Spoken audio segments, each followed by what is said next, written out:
Hi guys, আসসালামু আলাইকুম। আমি আজকে আপনাদের সামনে নিয়ে চলে আসলাম নারকেল দিয়ে চিচিঙ্গা ভাজার একটি রেসিপি।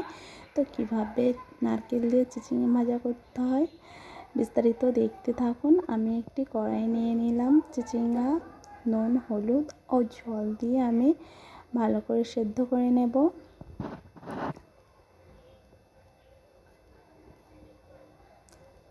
সেদ্ধ হয়ে গেলে আমি অন্য একটি পাত্রে নামিয়ে নেব। তারপরে কড়াই নিয়ে নিলাম তেল, দিয়ে দিলাম চিনি।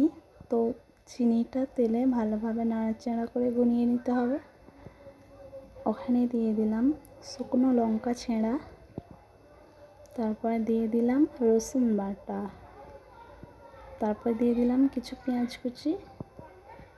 কুচি দিয়ে একটু ভালোভাবে নাড়াচাড়া করে চিনিটাকে আরও একটু গলিয়ে নিতে হবে। তো বেশ লাল লাল হয়ে গেলে আমি ওখানে সেদ্ধ করা চিচিঙ্গাটাকে দিয়ে দেবো।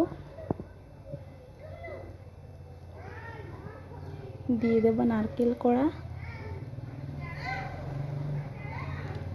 কড়াটা দিয়ে বেশ ভালোভাবে নাড়াচাড়া করে ভাজা হয়ে গেলে আমি নামিয়ে নেব। তো রেসিপিটা কেমন লাগলো, আশা করছি ভালো লাগলো। তো ভালো লাগলে লাইক, কমেন্ট, শেয়ার করো প্লিজ।